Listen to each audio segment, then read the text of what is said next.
lá para Porto Alegre, lá no sul do país, alguma coisa vai fazer. E o princípio dela é que a gente não vai conseguir caminhar junto. No casamento é igual, os dois só conseguem andar juntos se o foco for o mesmo, se o trajeto for o mesmo. E assim também acontece na vida cristã, na vida comum cristã. Eu só posso caminhar com pessoas que têm o mesmo pensamento, a mesma ideia, a mesma ideologia, a mesma mentalidade para chegar a algum lugar. Porque se eu não tiver essa pessoa com o mesmo pensamento, a mesma mentalidade, com a mesma visão de chegar a algum lugar, no meio do caminho eu vou ter problema. Vamos para o texto bíblico? 1 Pedro capítulo 4, versículo 10. Põe para nós. Que diz assim: cada um exerce o dom que recebeu para servir aos outros, administrando fielmente a graça de Deus em suas múltiplas formas. Eu preciso ser igual? Tem gente que já disse que a nossa igreja é a igreja dos carequinhas, porque todos os outros que estão aqui têm pouco cabelo. Fisicamente, a gente pode ser o plus size, o half size e o size. Mas em todos os caráteres nós temos a mesma conduta. Às vezes profissões diferentes, às vezes mentalidade diferente, mas nós fazemos parte do mesmo corpo.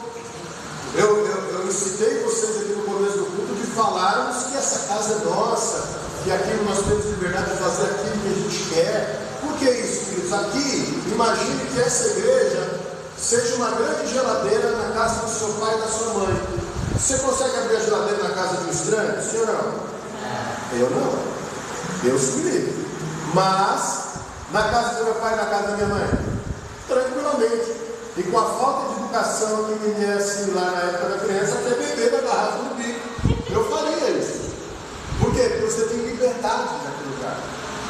Enquanto isso quer dizer o seguinte, que a casa de Deus, diferente de qualquer outro ambiente lá fora, todos que trilham aqui dentro têm uma única meta, que é chegar à glória com Jesus Cristo. Então, caminhar juntos nos aproxima de cada um. Sim ou não?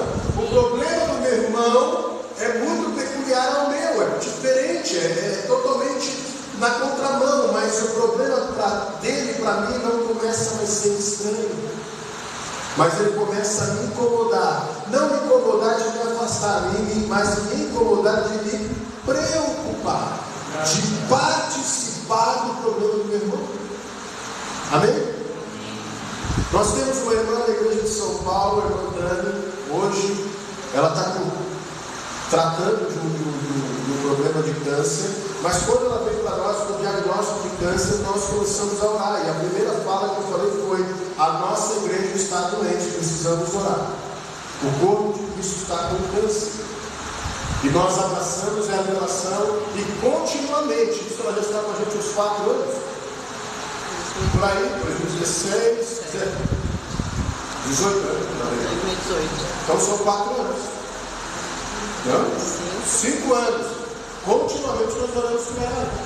Já passou por susto, metástase, ainda regride, volta, e nós estamos em continuamente oração. Então aquele problema dela é o problema da nossa igreja. Eu, como pastor, não posso dobrar o meu joelho sem lembrar que dentro da minha casa, dentro da minha igreja, tem uma pessoa que precisa da minha oração. Amém? Então faz parte disso. Nós entramos no consenso disso.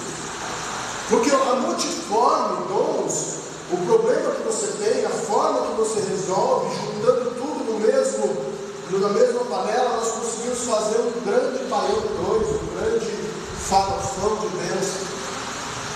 Entenda, querido, entenda. O prognóstico era que ela teria um problema, mas durante 5 anos, e hoje ela é ativa na igreja. É hoje ela que cuida da organização da igreja, de convidar, de fazer, é uma diaconisa na casa de Deus, líder de casados para sempre, está atuante, mas a igreja é continuamente orando. Querido, o que é isso, pastor? É só suportar? Não quero dizer para vocês que é só suportar, eu quero dizer que é participar. O vamos andar juntos não é só um convite para ir daqui. Onde é que é o lugar que você vai? Na Barranceira, não. Lá é gostoso, ventinho na cara, tomando um sorvete, não, mas era um momento difícil, era um momento do sofrimento, era um momento da dor, é caminhar junto, andar junto, é suportar o trajeto do caminho. Todos aqueles que andam numa trilha têm um processo a chegar, que é aquele comum. Então todas as adversidades do caminho, eles assumem como sua. Isso quer dizer ser servo do Senhor Jesus, ser discípulo da mesma casa. Amém? Aqui.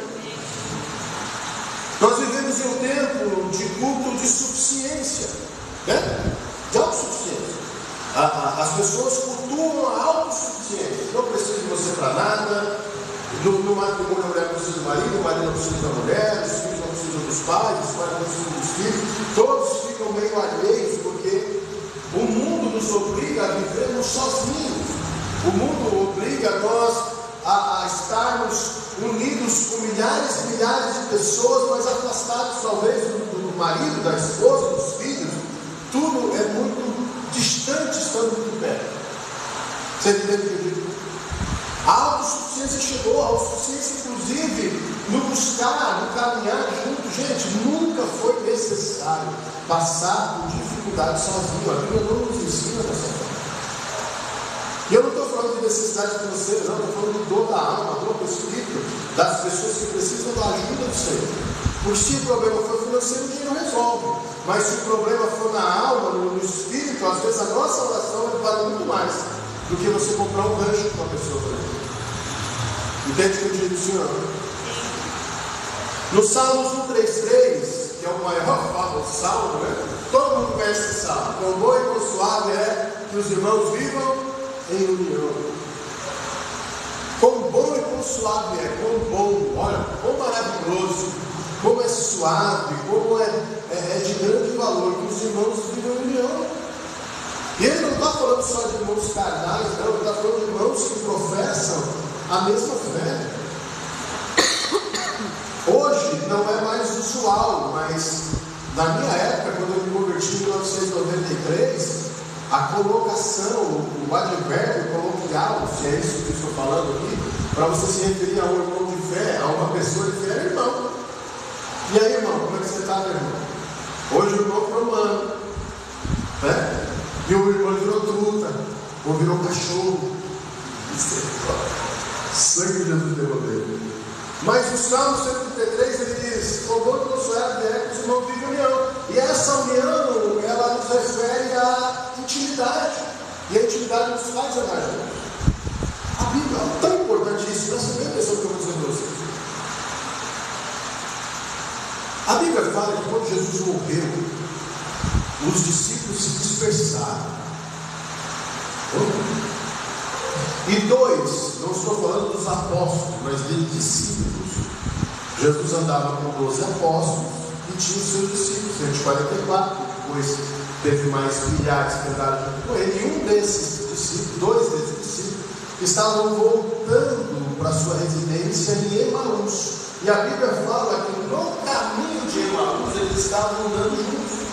E uma terceira pessoa entrou em contato com eles e a primeira pergunta foi: de onde vocês vão? Da onde vocês vêm?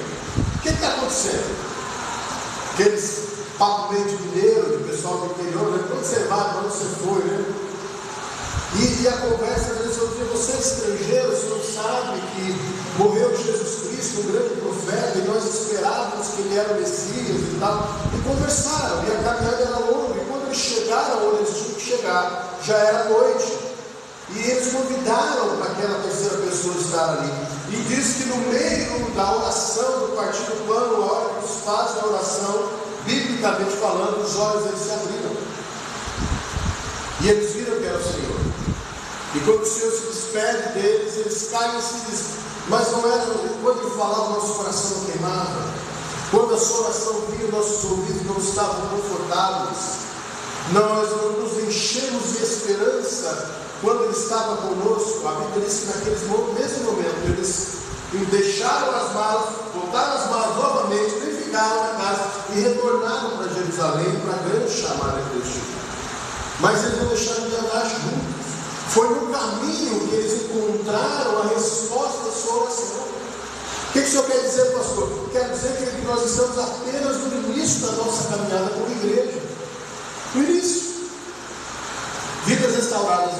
ali temos filme disso, bebezinho, sim ou não? Bebezinho. Ainda temos que algumas fraldas para serem trocadas, temos algumas coisas para serem feitas, alguns algodão para botar na testa para parar de soluçar. Olha, a simpatia do tempo da mãe. Mas tem coisas ainda que precisam ser feitas. Vocês entendem o que eu estou querendo dizer? Mas nós estamos fazendo isso como, pastor? Parados? Não, irmão. Nós estamos andando, caminhando. O convite é, vamos caminhar juntos? O convite é, vamos andar juntos. O convite é, queridos, no caminho vai ter dificuldade. Acredito que tenha. Mas a esperança do meu coração é que mesmo tendo dificuldade, você possa contar comigo e eu possa contar com você. Esse é o andar juntos. Esse é o trilhar juntos. A Bíblia fala lá em João 13, põe na tela, por favor, João 13, no capítulo 34, João 13, versículo 34 e 35, Jesus ensina para os discípulos o que era, primeiro, andar junto, e o segundo, como eles iriam ser reconhecidos como discípulos. Como é que você quer ser reconhecido como filho de Deus? Como filho de Deus? Olha o texto, diz assim: um novo mandamento eu lhes dou. Amem-se uns aos outros, como eu os amei. Vocês devem amar uns aos outros. Olha o versículo 35. Com isso, todos saberão que vocês são meus discípulos, se vocês se amarem uns aos outros. Como é que você sabe que uma pessoa é discípulo de Jesus? Quando ele ama. Quando ele ama outro irmão. Ama outro irmão. Isso é reconhecimento de discípulo. A nossa igreja será reconhecida como uma igreja a querer se estar ali se nós amarmos. Quando os visitantes vierem, eu e ali, ó, a Dona Maria está aqui hoje. Eu vou ter que ir lá, pelo menos no final do culto. Então, eu não, vocês vão, porque Deus me livre. Eu ainda restava um pouquinho de envolvido aqui, Dona Maria. Mas você que está são ali bonito, dá um forte abraço nela, que você é bem-vindo nessa casa. Essa casa é sua, vem ficar com a gente. Vocês entendem o que eu quero dizer? É isso. É você transparecer o amor de Cristo com você. Porque, primeiro, você está caminhando junto. Amém. Nós estamos indo para o mesmo lugar, para o mesmo foco. Lá em Atos, no capítulo. É no 4, né, filho? Não é 8:35. É 4:35, não é 8:35, não, tá? Não, é 4:35. Atos 4:35. Lá em Atos 4:35 fala do nascimento da igreja. Olha isso aqui, gente. O pastor fala de um nascimento da igreja, fala. Vou explicar para você.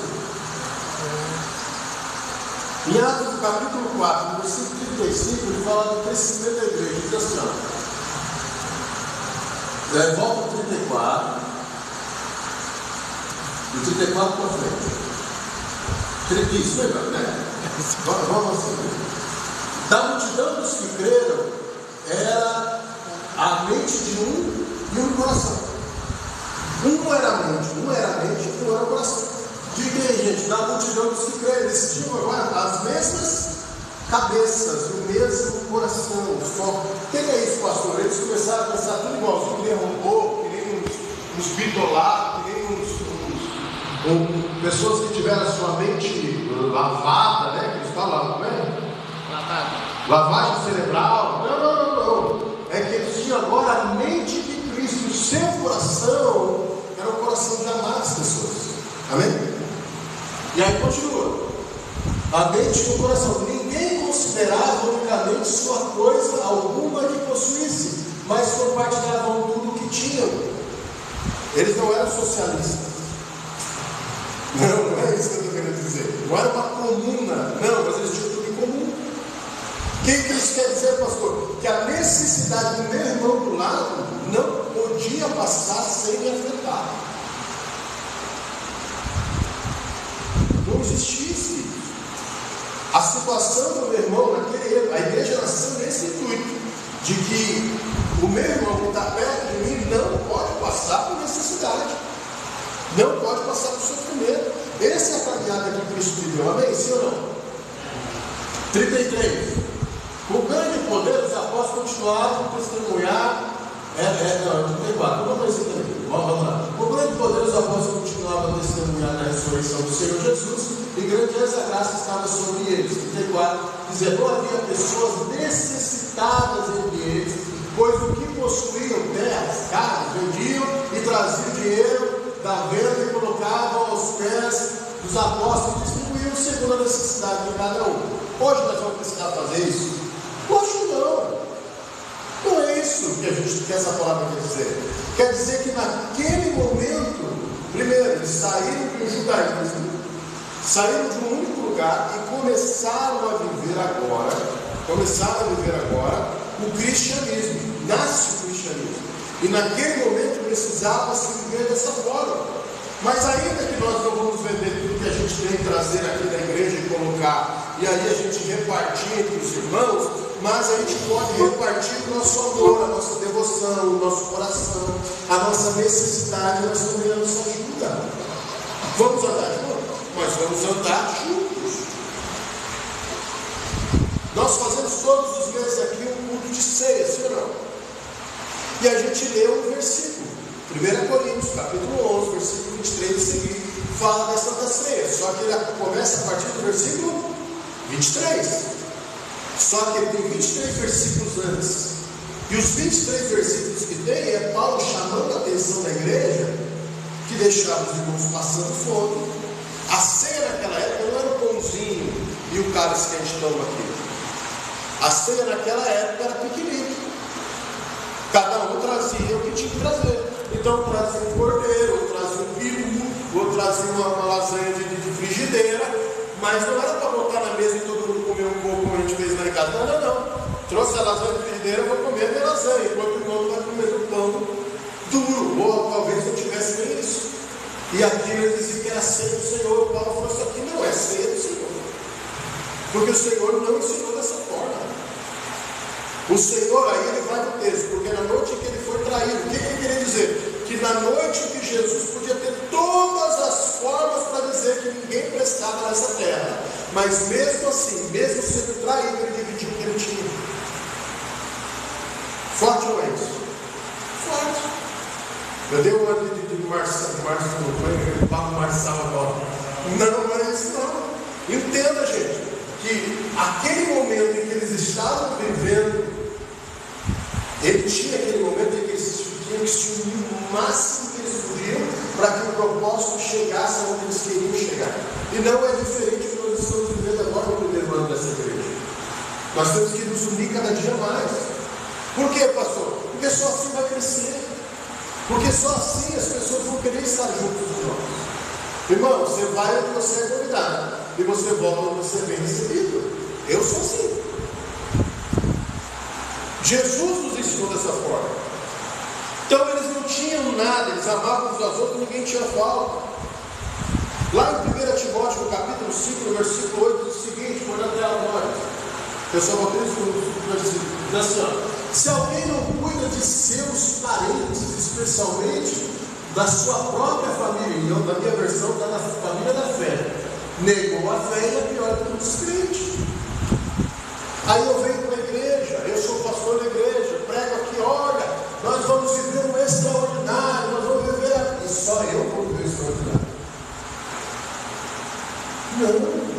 Se o meu olhar não está aqui de todo mundo participar da bênção, querido, Moisés estava com raiva do povo, o povo só estava fazendo besteira. Deus chegou e falou assim: olha, eu vou matar todo mundo. Está na Bíblia, tá? Moisés, eu vou matar todo mundo e vou começar de novo. Que nem eu comecei com Noé, eu começo com você e com a sua família. Desse povo, da tua família, eu vou fazer um povo. O que Moisés falou? Bem que tu faz, velho. Rebenta, meu filho, vai, mata tudo. Vamos ali, eu vou ser a realista. Não. Moisés falou: não é assim. Se esse povo não for, risco não. Ele botou para Deus tirar o nome dele do livro da vida, se Deus matasse aquele povo. O que é, meu irmão? Vamos andar junto? Vamos andar junto. Entende isso? Eu, como pastor dessa igreja, não posso ousar, porque Deus tem me acordado, e a Bíblia diz que nossos filhos nos ensinam a orar pela madrugada. A gente vai lá fazer um piquezinho. Eu não ouso voltar para a cama sem falar de Deus. E numa dessas missões litúrgicas, você está na oração. Os meus irmãos de caminhada estão na oração. Pai, abençoa um por um. Quando eu lembro do nome de cada um, vai todo mundo. Senão eu falo, Senhor, abençoa a nossa igreja. Vai todo mundo na mesma frente. Abençoar, orar com os irmãos, botar um versículo lá no grupo. Gente, Deus te abençoe. Estou gostando do completo, é isso mesmo. Dá uma boa semana para o povo, mexe com o povo. Gente, vamos nos amar. Nós temos que nos amar. Nos amar como, pastor Angel? De ficar grudado? Não precisa grudar, mas vamos andar junto. E andar junto é muito mais do que isso. Olha o que está escrito em Amós 3:3. Amós 3:3. Você está aqui, Amós 3:3? Amós 3:3. Me ajuda a pregar aí, gente. Duas pessoas andarão juntas se não tiverem acordo. Eu gosto da outra versão assim: andarão dois juntos se não tiverem acordo. Acaso andarão dois juntos se não tiverem acordo? Aí você responde: andarão? Andarão? Não anda. Que não tiver acordo, não anda. Pastor, mas a gente, um tem um pensamento, outro tem um pensamento. Sim, querido, e vai continuar tendo. Mas se você focar no princípio, o princípio é imutável. Essa casa aqui, está vendo essas duas colunas aqui? Só que é a estrutura desse prédio, né? Aqui tem uma, aqui tem outra, aqui tem outra, aqui tem outra, aqui tem outra, aqui tem outra, aqui tem outra. Eu posso construir uma parede aqui no meio, sim ou não? Sim ou não? Sim. Posso derrubar essa parede no meio? Pode também. Posso derrubar essa parede aqui no meio? Posso. Aonde tiver o intervalo das colunas, eu posso fazer o que eu quiser. Mas eu posso tirar a coluna? Não. Princípio não muda. Princípio é imutável. Eu posso não concordar com o pensamento do meu irmão A e do meu irmão B, mas o princípio de servir a Deus é imutável. Então é nesse caminho que nós vamos andar juntos. É nessa trilha que nós vamos andar juntos. Em 1 Coríntios capítulo 2, versículo 16, eu amo muito esse versículo, põe para mim, por favor. Diz assim: pois quem jamais conheceu a mente do Senhor? Isso aqui tinha que ter uma outra interrogação maior aqui do que isso livro, mas eu gosto das duas, eu vou dar os dois. Pois quem jamais conheceu a mente do Senhor para que possa instruí-lo? Quem pode ensinar Deus? Você pode? Deus, mas pelo amor de Deus, o que está acontecendo? Senhor, o Senhor sabe me abençoar, tem que ser desse jeito. Mas quem pode instruir a Deus? Mas olha a resposta de Paulo. Depois da interrogação, uma resposta para essa pergunta, sim ou não? E qual é a resposta? Mas nós temos a mente de Cristo. Ele não falou que só ele tinha a mente de Cristo? Ele disse: nós. O que ele quer dizer? Se nós vamos andar no mesmo caminho, nós temos que pensar na mesma coisa. Sabe o namoro, onde o namorado termina as frases da namorada? Vou falar de uma igreja para vocês, não vou falar mal, não, vou falar bem. Que o povo tem tanta mentalidade que até os pastores têm que dizer de novo do Senhor. Não vou falar o nome da igreja. O pastor presidente tem que dizer de novo. E os outros pastores começaram a ter o mesmo de novo. De agora não. Mas na hora de segurar o microfone, você diz de novo. O que o senhor quer dizer com isso? Não, eles estão tão familiarizados. Eles estão tão familiarizados com aquela situação, com o envolvimento, que eles já estão pensando igual, fazendo igual, vivendo igual. Amém? Entende o que eu quero dizer? Para finalizar aqui, nós temos que ter a mente de Cristo para conseguirmos chegar aonde nós queremos chegar. Filipenses 4, 8, 13, põe aí o versículo de Filipenses 4, do 8 ao 13, assim: olha, finalmente, irmãos, para finalizar, finalmente, irmãos, tudo que for verdade, tudo que for nobre, tudo que for correto, tudo que for puro, tudo que for amável, tudo que for de boa fama, se houver algo de excelente ou digno de louvor, pense nessas coisas. Tudo que vocês aprenderam, receberam, ouviram, viram de mim, põe em prática, e o Deus da paz estará com vocês. Alegro-me grandemente do Senhor, porque finalmente vocês renovaram seu interesse por mim. De fato, vocês já se interessavam, mas não tinham oportunidade para demonstrá-lo. Não estou dizendo isso porque esteja necessitado, porque aprendi a adaptar-me em toda e qualquer circunstância. Sei o que é passar necessidade, sei o que é ter fartura. Aprendi o segredo de viver contente em toda e qualquer situação, seja bem alimentado, seja com fome, tendo muito ou passando necessidade. Em 3 para finalizar. Porém, tudo posso naquele que me fortalece. Sabe, eu queria trocar uma palavrinha disso. Nós podemos tudo naquele que nos fortalece. A palavra de Deus nos conta a história de uma torre chamada Torre de Babel. Eles queriam construir uma torre enorme para chegar até Deus e o cara matar Deus com um arco e flecha. Olha isso. E eles falavam a mesma língua. A Bíblia diz que Deus falou o seguinte: olha, nós precisamos dividir a língua deles, porque eles podem fazer qualquer coisa. Olha isso. Por que, pastor, que eles podiam fazer qualquer coisa? Porque eles falavam a mesma língua. Quando nós falamos a mesma língua, quando nós temos a mesma mente, ninguém pode parar. Quem é que pode parar um trabalho, uma igreja onde visa o amor pelas vidas, o amor pela família, o trabalho com casais, o trabalho de conseguir conquistar mais vidas para o Senhor Jesus? Quem pode? Se a nossa mentalidade for aquilo do versículo de cima, aquilo que for correto, aquilo que for bom, aquilo que tiver problema, a palavra de Deus diz que isso deve ser o meu louvor, e o louvor diante de Deus, porque Deus está em todas as coisas. Eu não posso ter a mente ou a inteligência de dizer: ei, Deus, faça coisa A ou faça coisa B. Não, mas eu tenho a mente de Cristo para entender aquilo que o versículo falou no versículo 8. Tudo está debaixo da vontade do Senhor. O Senhor comanda todas as coisas. Meu irmão, se nós tivermos o mesmo pensamento, o meu convite para vocês da frase inicial é: vamos andar juntos? Combina. Pastor, eu posso? Pode, mas tem que seguir isso. Por que, pastor? O senhor não vai deixar eu andar contigo se eu não seguir? Não é isso que eu quero dizer. Sabe por que não dá para caminhar? Porque aonde eu quero chegar, só chega aqueles que têm o coração voltado para isso. Amém? Só chega lá. Quem tem o coração voltado. Eu posso ir de qualquer jeito? Meu irmão, não é de qualquer jeito, é de qualquer escolha.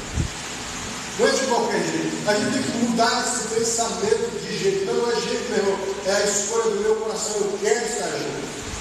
Eu quero chegar no foco. Eu quero chegar lá onde Deus tem para a minha vida. Mas esse é o pensamento. Põe Provérbios para nós na tela. Mas para que isso aconteça, meu irmão, eu tenho que começar a ter uns passos de fé. E o primeiro passo de fé é guardar no meu coração. Diga, guardar no coração. Guardar no coração. Diz assim: acima de tudo, guarde o seu coração, pois ele depende de toda a sua vida. E não está falando só do fato cardíaco do coração, mas ele está falando de um coração onde fluem todos os pensamentos da nossa vida. Um coração que dirige o seu destino, o seu caminho, o seu projeto, aonde você quer chegar, aonde você quer ir. É este coração que muitas vezes te leva a fazer coisas boas, mas também te leva a fazer coisas ruins. É este coração que precisa estar calibrado. Às vezes nós precisamos calibrar. É este coração que às vezes nós precisamos nortear. O que é nortear, pastor? Nortear é estado do norte. Por isso existem pessoas desnorteadas. Pessoas desnorteadas são pessoas que perderam o norte. E nós precisamos, como irmãos, nortear o nosso coração. De que forma, meu irmão? Aquele que tiver mais firme, segura aquele que está mais fraco. Aquele que está de pé, levanta aquele que está mais caído. A palavra de Deus diz que os dois, andando em dois, será muito melhor, porque tem o melhor paga. Se um cai, o outro levanta. Isso é andar junto. O andar junto é você se alegrar com a alegria do seu irmão.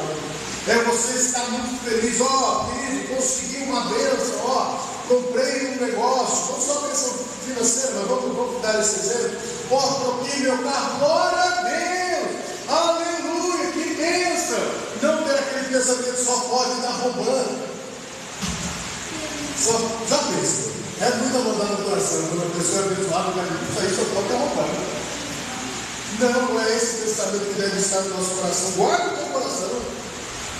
Guardar o coração das fofocas.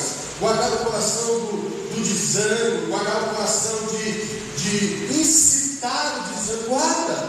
Seja você um motivador. Seja você um incentivador. De que forma, pastor? Pastor aqui louco de vocês fala, gente, nós vamos fazer tal coisa, e o nosso dedo desse, mas o pastor está inventando de novo. Não, é trocar essa forma e se empolgar. Vamos sim, pastor. Se você vê a filha do pastor meio querendo dar uma murchada, você fala, pastor, vamos. Acertar aí, é um cara, vamos. Se motive, Por que isso, meus queridos? Porque nós temos um destino a chegar. Diga, eu tenho destino. Eu tenho destino. E o destino que nós queremos chegar aqui, eu quero que você chegue junto. Eu quero que você chegue junto. Eu quero que você chegue junto. Eu quero que você chegue. Eu quero que você chegue. Eu quero que nós estejamos lá. Sabe quando você vai receber um presente? Eu gosto muito do meme que tem assim do menino mandando para o outro. Fulano e tal, você rateou.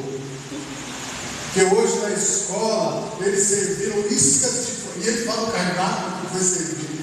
O amigo, você rateou. Eu e fulano de tal enchemos 2 conchas de frango. 2 conchas. Ele empolgado falando com aquilo. E ele meio triste porque o outro não estava lá para pegar. Você já ouviu isso? Gente, aquilo é de uma riqueza de amizade formidável. Outro exemplo bíblico, daqueles 4 amigos que abriram o telhado e desceram seu amigo paraplégico para ser curado por Jesus. A fé deles motivou o coração de Cristo. Por quê, pastor? Porque eles andavam juntos.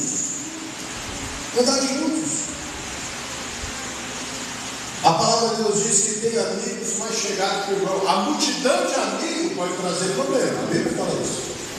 A multidão de amigos pode te levar à ruína, mas tem amigos mais chegados que o irmão. É esse que você tem que buscar. Querido, entenda isso. Põe agora o fio de perita que vai ser pesado que eu vou falar aqui. Mas põe aí. Às vezes a gente tem que peneirar algumas amizades na nossa vida. Tem gente que pode estar perto de você, mas pode dar junto não. Aonde você quer chegar, outras pessoas não vão conseguir chegar. Não. Algumas pessoas vão estar no momento de alegria com você, mas de tristeza, querido. Você pode até pensar nessas pessoas, mas talvez você não passe perto. Mas uma coisa nós temos no nosso coração e no nosso entendimento é que se nós estivermos a mente de Cristo focado no Senhor, o nosso caminho vai convergir para que todos nós cheguemos na mesma linha de chegada de nome de Jesus. Amém. Você recebe essa palavra? Vira para o teu irmão, se você recebe essa palavra, diga para ele, olhando para ele e diz, vamos andar juntos? Vamos andar juntos. Fala para o terceiro para não ficar com inveja, vamos andar juntos? Amém. Ei, vamos andar juntos? Vamos andar juntos? Vamos andar juntos? Vamos se empolgar, vamos ter fé, vamos ter força. Aqui não é. E para encerrar, eu gostaria de trazer uma frase que diz o seguinte: que muitas mãos, entendeu a palavra de Deus no meu coração?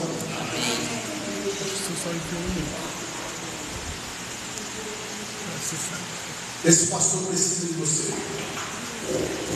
Minha casa precisa de você. Minha família precisa de você. Eu preciso de você, meu irmão. Eu preciso de você, meu irmão. Preciso das suas orações. Preciso da sua empolgação, do seu ânimo, da sua fé, da sua motivação. Tenho certeza que todos os irmãos precisam de mim. Precisam da palavra de Deus no meu coração para transmitir para vocês. Podem contar comigo. Eu estou aqui, eu estou me prontificando e dizendo para vocês: podem contar comigo. O convite para que nós andemos juntos veio do céu. Essa igreja, ela vai ser